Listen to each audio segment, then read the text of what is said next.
This is it, this is the call. Hear the echo break the wall. The Blake Soul Show, y'all. Welcome to the Blake Soul Show.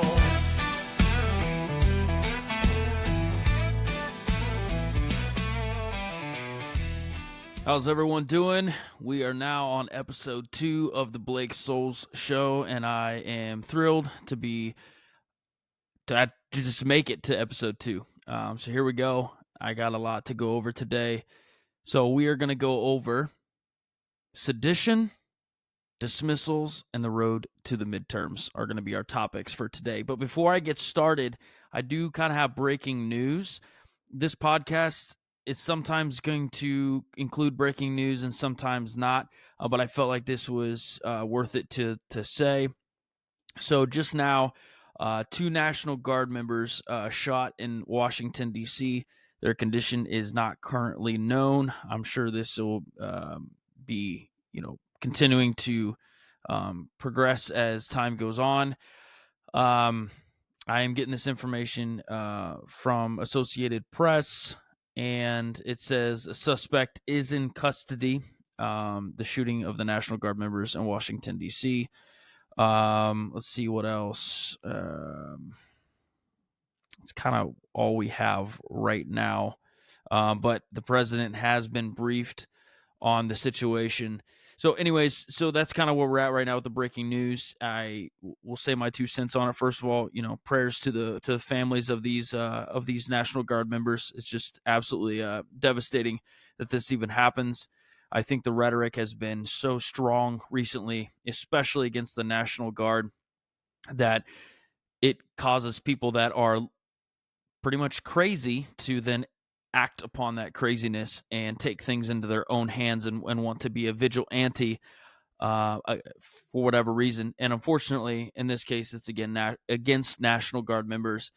And I would say recently and I am going to make this political immediately because I think it is, and I think it's silly not to say it's not political, but to say that the national the rhetoric against the National Guard being put into the cities is somehow not part of this is silly.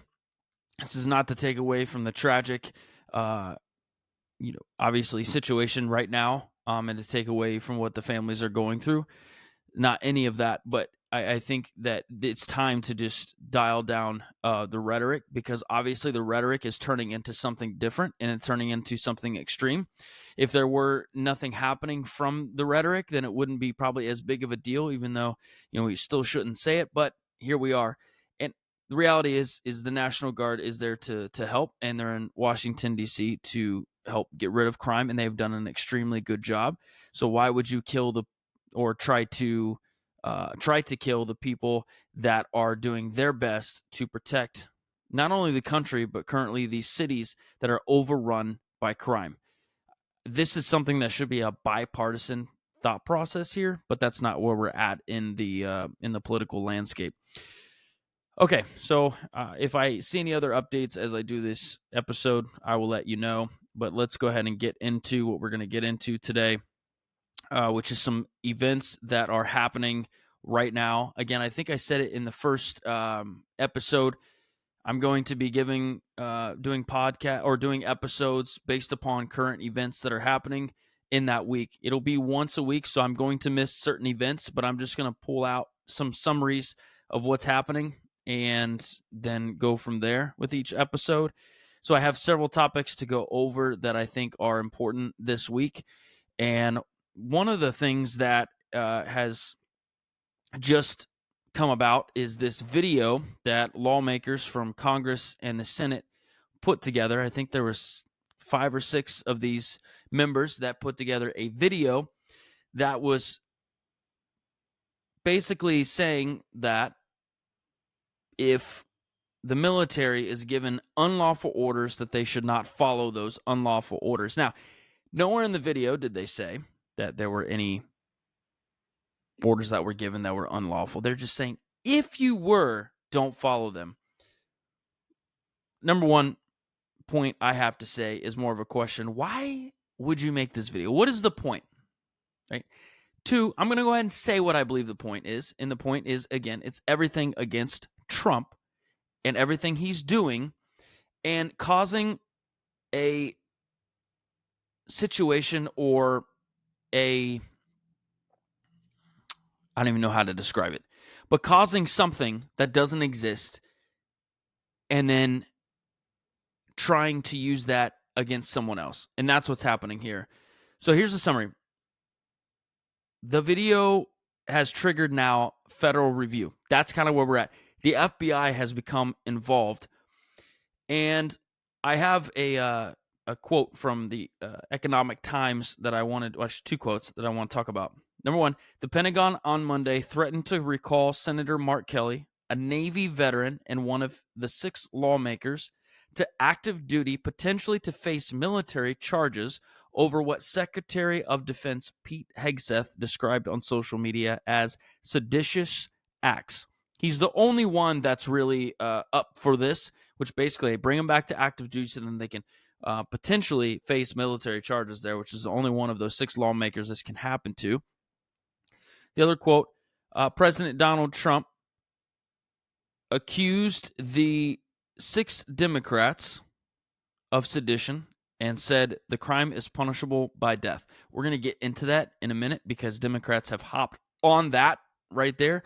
And this is kind of what they do, right? If anyone is aware of narcissism is when you, or at least part of narcissism, is when someone basically takes or creates a situation and causes that other person to react and then blame that person for their reaction and that they caused the situation. It's incredible. But basically, they wanted to get a rise out of Trump supporters and Trump.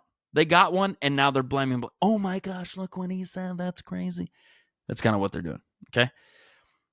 All right.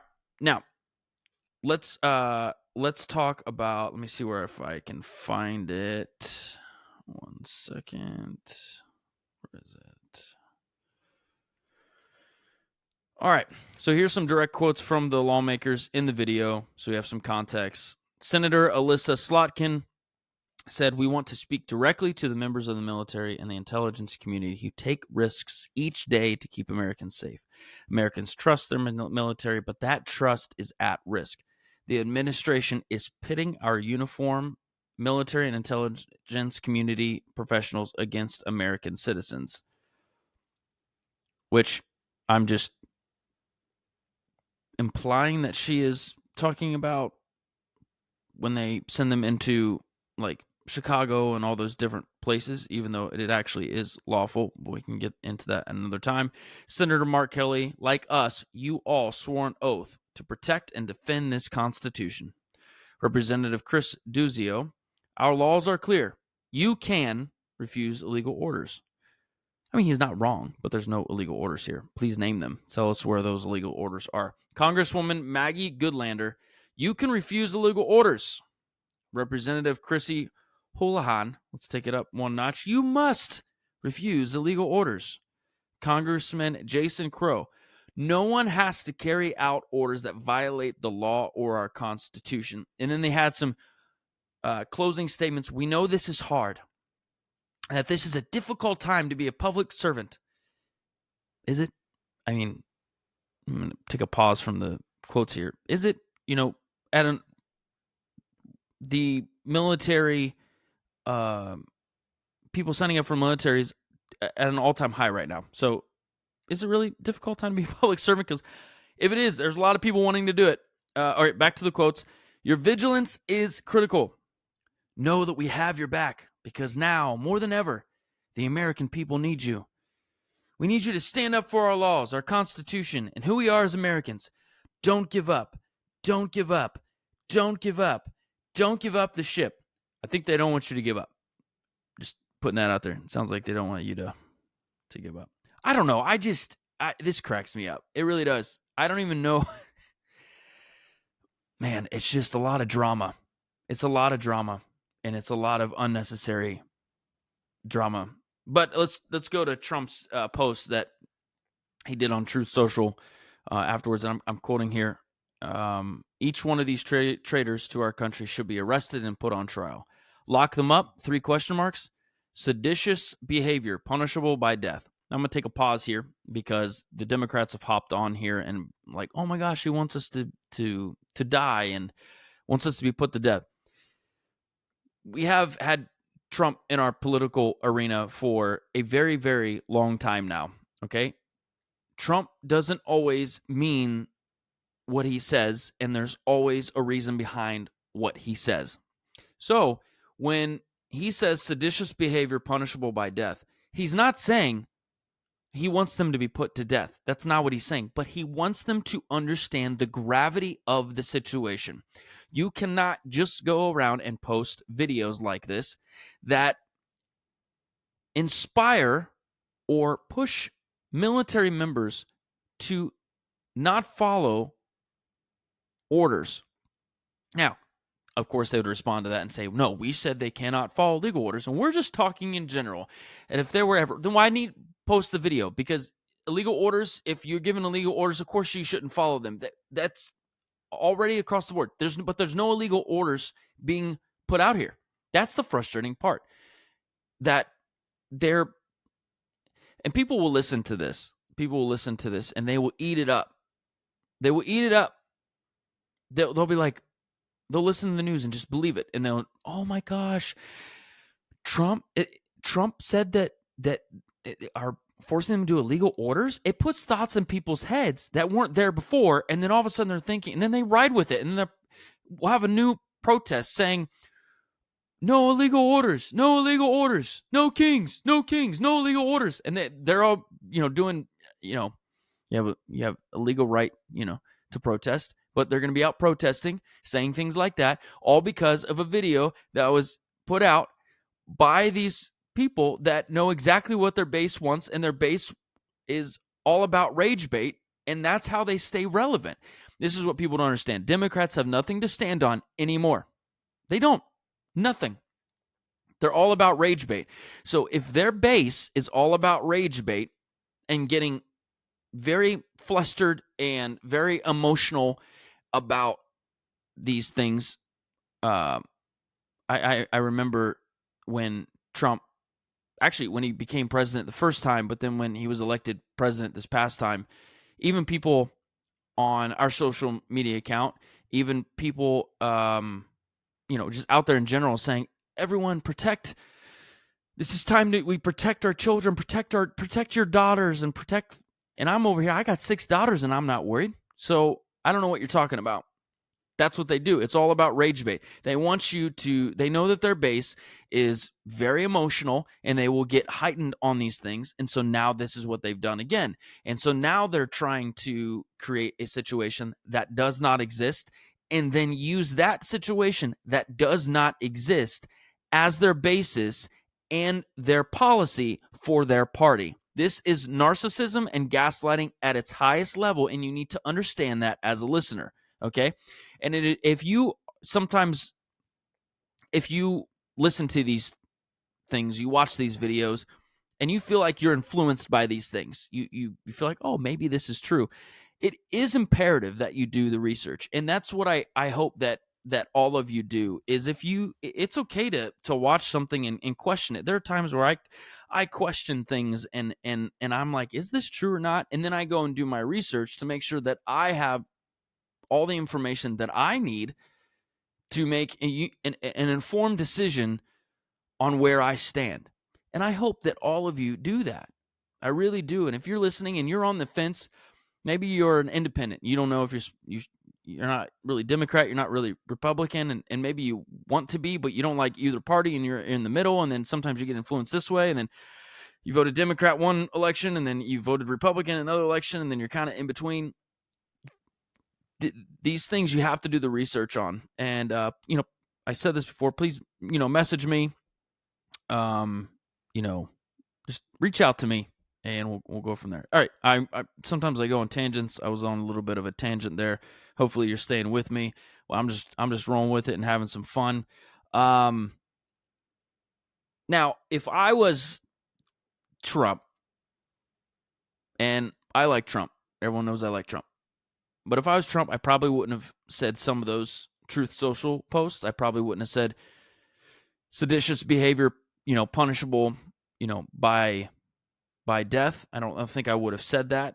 But I see what he's doing, and he wants just people to understand the gravity of the situation. Let's get into what sedition is, in case you don't know. Sedition is conduct or speech that incites people to rebel against lawful authority or the government. What they're basically saying are, these lawmakers, are they inciting military members to then rebel against authority? Even though they said don't disobey illegal orders, what was the point? What was the intent behind here? So yeah, but in U.S. law, it typically refers to encouraging resistance, rebellion, or undermining lawful government function, but it does not require violence to qualify. So I think all of that is important. So just some things to think about here. Just understanding the legal difference between sedition and speech. I don't think the other 5 lawmakers outside of Senator Kelly will face anything, if I had to guess. But Senator Kelly, they may, of course, I don't know this for a fact, but they may bring him back to active duty and maybe start some type of court proceeding or something. I don't know all the details. I'm not very knowledgeable on it, but I think that could happen. But do I think anything happens in the long run? Do I think he faces any criminal charges? Probably not. But I think it is important that this is taken seriously, to understand you can't just post a video like this with no consequences. In the sense of, not when I say consequences, I just mean you can't expect there not to be some sort of pushback, right? I got to drink water. I'm talking too much. All right. Let's move on. 17 minutes in, and I'm only past my first topic. So this podcast this episode might go a little bit later.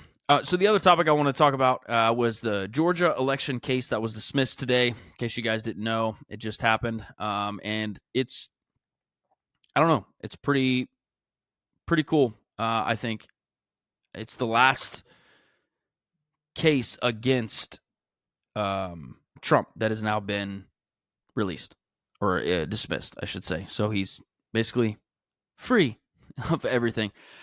I think all of this was absurd. I don't think there were any cases against him that were legitimate. I think they were all, quite frankly, dumb. And that's where we're at now in the political arena, is using, the justice system to attack a political opponent. And that's exactly what they did. I truly believe Democrats, including Joe Biden, Kamala, all of them, they wanted Trump behind bars for the rest of his life. That's what they wanted. And I think that's ridiculous. My wife's from Brazil, and right now, Bolsonaro and Lula, Bolsonaro was president, and then Lula became president. And now they are not wanting Bolsonaro. I don't think I'm saying right. My wife heard me say that right now. If she listens to this episode, she's going to be like, wow, you're totally saying his name wrong. But I'm trying. But Lula has now used the judicial system to basically put Bolsonaro behind bars for the rest of his life. And all because he's intimidated that he'll win again, because people love him and Lula is corrupt. And it's just that we're in America. We're not supposed to have this happen, and it happened, and it's unreal. But what Trump has gone through is incredible, to be where he's at right now after all that he's been through. And I believe he did it because he wants to serve this country by being president. So like I said, the judge dismissed the last remaining criminal prosecution against Trump in Georgia. This marks the third major case to collapse since his reelection. So there's some excerpts I want to read from a New York Times article on this, and I'm going to read them all through, and pretty much they're all quotes First quote, a judge in Georgia dismissed the last pending criminal prosecution against President Trump, effectively ending efforts to hold him criminally responsible for attempts to overturn the 2020 election. Second quote, charges were also dropped, including against Giuliani and Mark Meadows. Also, the Georgia case has been seen as one of the most serious because state convictions are not subject to presidential pardons. So that's why this case was, pretty large in that situation. The person that replaced Fannie Willis, who, by the way, was removed because of appeals court ruled that her romantic relationship with Nathan Wade created the appearance of a conflict of interest. I don't know if appearance, let's just say it was conflict of interest.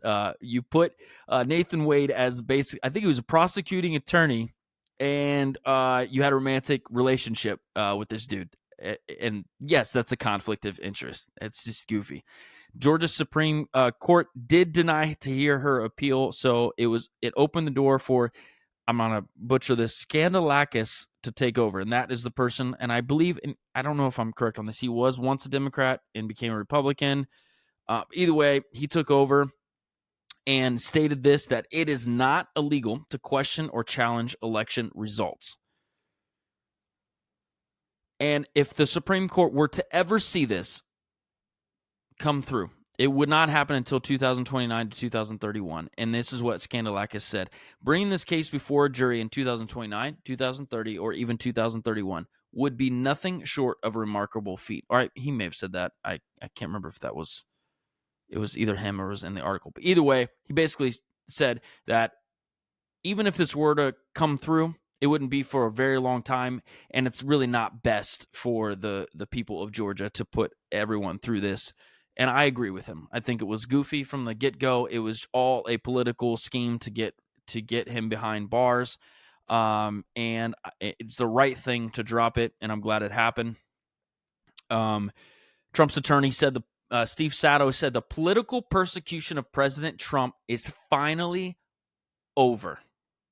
Finally over. And so I think it's great. There's more things coming out about January 6th now, that there was the video the BBC did, where it basically took sections of his speech and put them together to make it look like he was fanning the flame and trying to get people to rebel or whatever. Unreal. Hopefully he wins that lawsuit. I don't know where that's at in the timeline, but I hope he wins that. Unreal. Absolutely ridiculous. Should never have happened. And then also, just the way that things have started to come out, where there was potentially Nancy Pelosi behind some things, that maybe she didn't call for, National Guard to be there, or at least or for the National Guard to come when they were supposed to, something like that. I'll look more into that and speak on it with a little bit more factual evidence there. But there's a lot of things that are going to come out and have already come out, and I think it's fantastic. Okay, I just think it's fantastic. Not because I want anyone to get in trouble necessarily, but I do think accountability needs to happen. But when you put a human being like Trump through all of that, I do think it is fair for all of the facts to come out. And if the facts say Trump was wrong, then great. But if the facts come out that says Trump was fine, then that needs to matter as well. These are all the things. This is very, very important to understand. Okay, I'm going on another tangent, so let's talk about my last topic. What needs to happen before midterm elections? Okay, what I thought happened in some of the elections that just happened in November, well, at the beginning of this month, was little telling. Now, it's not extremely telling because a lot of these elections were held in Democrat-run cities or states. So it's not surprising that Virginia governor won Democrat, New Jersey governor won Democrat, Mamdani or Kamdani as I will call him in New York, as in New York City.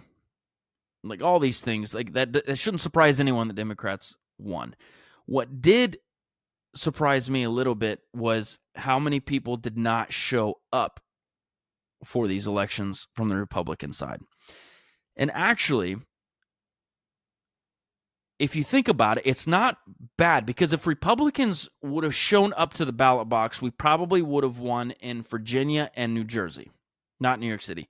Virginia and New Jersey probably would have won those if the same amount of people that went out and voted for Trump also voted in these elections. I think what people don't understand is when you don't vote for or in these type of elections, it can really hurt things, especially with these midterms coming up. These midterms elections are so important, and what Republicans struggle to do is to show up at the ballot box. That's what we struggle to do, and we shoot ourselves in the foot. We have the support, we have what we need, and then we just don't show up. So if you are a voter, you have to show up for these other elections that you don't think are as important. You can't just show up and vote for a president. You have to show up to vote for a senator or a congressman, a congresswoman, or a Republican or a Republican. Well, yeah, please vote for Republican, but for a governor, whatnot. I don't care if you're a Democrat. I don't care if you're an independent Republican. Doesn't matter. Show up to vote. That is so important. So important. This is what needs to happen before the midterm elections. Trump has done an amazing job when it comes to ending wars. I mean, he's about to end the Russia-Ukraine war. He did that peace deal with Gaza and Israel, and just all of these different ones that he's done. Absolutely amazing. We've seen gas prices go down. I don't know. People are so fickle and just do not remember. But if you remember just a couple years ago, 2 years ago, or maybe less than that, when gas was almost $5 a gallon, and I got a lot of kids, I got a lot of bills, and the gas was killing me. Now I looked at gas today when I was driving home, $2.44 at one of the pumps. I mean, that's absolutely incredible. And if you remember from the first, again, this is where people are fickle. If you remember from the first 4 years that Trump was president, after 2 years or whatnot, gas was under $2. I mean, if it was under $2, that's unreal. Under $2. Okay. And then it went crazy under Biden. That should tell you right then and there, policies of Democrats don't work. Policies of Republicans tend to work. You don't have to agree with everything a Republican does, but their policies work better, and it works better for your pocketbook. Here's the problem, though. Here is the problem. Biden and that administration, or whoever was making the decisions for Biden, was so bad that it drove inflation up so incredibly high that Trump had to go in to fix it. But the problem is that he's not able to fix it soon enough. He did tell us in the election cycle there will be pain. When I implement tariffs, there will be some pain. As long as you stick with me and get through this, it'll end up going, it'll be great, right? It'll be great. And we are on the right trajectory, right? Some prices have gone down. Eggs have gone down. Not everything. I pay for groceries just like everyone else. It's not going down. I went to Chipotle the other day and got 2 bowls and some chips and spent $27. And what? I guess I'm not getting queso anymore. Can't get double meat anymore. But that's what I'm saying. $27, that's ridiculous. Okay, so I understand. I feel the pain as everyone, but I also don't just, here's what happens. People think the here and now. They're only focused on what's happening right in front of them and don't see the big picture and don't see trajectory. But we have to see trajectory. Here's the issue. If we do not vote in these midterm elections to put Republicans to stay in control of the House and the Senate, then Trump can't do all of his agenda. And we need his agenda if we want our prices to go down. We're on the right trajectory. Inflation's down. Some grocery prices are down. Gas prices are down. I mean, all of these things are down. Wars are ending across the universe. We're having people absolutely invest. I mean, $1 trillion just invested into the United States upon companies coming here and we're doing trade deals left and right. We're getting rid of illegal drugs. The border is shut down completely. All of these things that we want, and really everyone I would think would want in a country, is happening. But the problem is we don't feel it. And when people don't feel it in their pocketbooks, because again, I grocery shop just like you, and groceries are very, very, very expensive right now. And so what happens is people don't feel it. They say, okay, end of the wars, that's great. Gas prices seem to go down. You're saying inflation's bad, but I'm not seeing it when I go to pay bills. And it still seems really high, and I feel like nothing's happening. And so if Trump does not, in the team, here's what I think they need to do. They need to start speaking about all of the wins that they've had from an economy standpoint. People agree that, hey, I agree the border's great. Okay? We and crime is down. We voted on that. Great job. But the economy. And he has to speak and say, here are the wins we're having, and here's where we're going. And be straightforward with people. You may not feel it right now, but you will feel it in a year or two, and you need to stay on the course with me. You need to vote, because if you get the Democrat policies in again, you will go right back to that large inflation that you just went through, that you complained about. And when that gas was almost $5, you're going to have to pay that again. Those grocery prices that were actually higher, you just don't remember, you're going to have to get those again. And then, the interest rates that started to go down, those are going to go up again. So if you don't want all of those things, you have to vote Republican. But what I don't believe that Trump and his team are doing a very good job at right now, and it was evidenced in the last elections, was not telling people to go vote as much as they should, and number two, not speaking about the economic wins that they've had. They've spoken all about how crime is down and the border is down because they ran on that, and people understand that is better, but they need to understand what is happening from the economy standpoint. And people don't always understand all of the semantics and all the details and everything that goes on with the economy. What they do understand is what they feel in their pocketbook, right? What they have to take out of their pockets to dish out to pay for bills. So that's what I think has to happen before these midterm elections, because right now, if midterm elections were to happen right at this very moment, I don't know if Republicans will win. And I mean that in a lot of these key states. I just don't think it could happen because we're not talking enough. We're not relating. People want to feel heard. It's just the reality. We all want to feel heard. Simple conversation. Right? A simple conversation with your spouse or your children or whatever, and you're speaking and you don't feel like they're actually listening to you. You call it, I don't feel like I'm heard right now. I don't feel like you're listening to me. I'm trying to say this, but it doesn't feel like you're really empathizing with me right now. That's how people are on a high level too. So when it comes to politics, people want to feel heard. They want to say, oh, my president gets it, right? They get that I'm suffering right now. And I believe Trump does get it, but it's all about how you communicate to the people and to your supporters. And I think his supporters are locked in, right? I think his supporters, like myself, I'm locked in. I know what he's doing. I know exactly where he's going. Trajectory, all good. We're solid. But to the people that voted for him that were like, oh, I don't know if I should vote for him, and they were convinced to vote for him, we're already on edge, or a little bit. Now they're like, oh, maybe I made the wrong decision because prices aren't going down. All these things, because they're thinking right in the moment right now, right? They're thinking about what they're feeling, which is okay, right? It's okay to feel what you're feeling right now, because when you're financially struggling, you're just thinking of how can I get past today. And I believe if Trump and his team speaks like that, hey, I know it's a struggle. Like just saying something like, if President Trump came out and said something like this. I'm not saying, I act like I know how to be president. I really don't. So, this would maybe a dumb thing to do as president. But my eyes, I think of it like this. Hey, everyone, I know you're struggling. I know it's tough.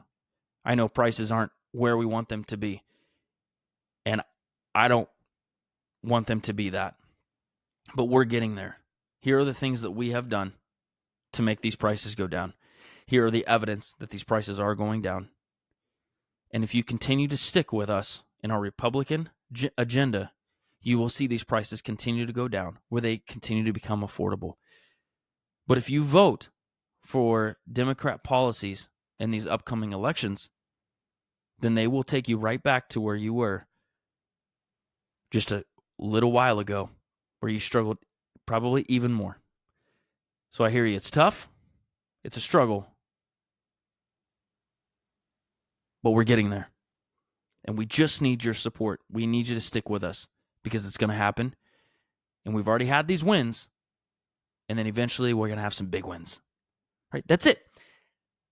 Just validate the people and what they feel. Validate it. But if you don't listen and you don't properly project that message, a relatable message, then you're not going to win the midterms. You're not going to get the support you need. You're not going, and you may not get Republicans to the ballot box. And then another message you have to say is to the Republicans that voted for Trump and are very big supporters. We don't have this in the bag, okay? It is not in the bag. You can't just say, oh, we're good, right? We're good to roll. No, we're not. You keep fighting. Democrats are absolute, and not every Democrat. When I say Democrats, I usually am talking about, just to clarify if anyone's listening, I don't want to offend anyone in this. I know I offend people, but I want to make sure this is clear. When I'm talking about Democrats, I'm talking about Democrat leaders, okay? People in Congress, in Senate, in government roles and stuff like that. Most of them, right? Not every one of them, but most of them. John Fetterman is an exception. AOC, not an exception. She's one of the worst. So they are great at gaslighting and being narcissistic to people, where they will eventually manipulate people into doing what they want. They will create situations that do not exist to put fear into people. It's called fear mongering, to get them to do what they want. And so you have to, as Republicans, have to understand this is not in the bag. People don't just look at these things and say, oh, it's common sense, grocery prices are going down, or gas prices are going down, or this is looking great and this is looking great. Let's vote for Trump again. It doesn't work that way. It's here and now. It's a day-by-day thing. So we got to continue to push that message. All right, I am 37 minutes in. I usually try to keep it, I'm going to be trying to keep this about 30 minutes. So that'll be the end of the episode today. But I'll tell you what, I want to say thank you to those people who have supported me so far. When I posted the first episode, even before I posted the first episode, I had people saying, when are you going to release it? When are you going to release it? You keep talking about it. It's not releasing yet. And I'm like, well, I do have a full-time job, so I have to do this in between when I have time. So, my full-time job is my first priority. Obviously, my family as well. So this is kind of the third priority down here. But I'm trying to get one episode in a week, and I just appreciate those who are listening in and staying with me. I just love to be able to, this is a great outlet for me. I'm very passionate about politics. I'm very passionate about my faith, and I believe both can be intertwined. And I just love to do this. And I want to show other people that you can have courage to speak out about what policies you believe in. And a lot of times I do believe that Republicans have a less time or are more afraid to say their policies, because they're called a lot of names. I've been called a racist. I've been called a bigot. I've been called all of these things just for speaking my mind and my opinions. And, I wish it was something like my brother-in-law. I don't know if I said this in my first episode or not. My brother-in-law and I, we're on opposite ends. I mean, we're on opposite ends of this. And when we see each other, which he lives in a different state, but when we see each other, we talk and we debate back and forth. And then at the end, we hug and we talk about whatever. I was going to say football, but he didn't really follow football, but we talk about something else, and that's it. Right. But we're on opposite ends of the spectrum. He doesn't call me a racist. He doesn't call me a bigot. He doesn't call me any of that stuff, because he knows me. He knows I'm a good guy that loves my family, and I just happen to have Republican policies. And I tell him, yeah, I think you're wrong. And he goes, I think you're wrong. And that's great. But we get along. That is a landscape we need. We don't have that.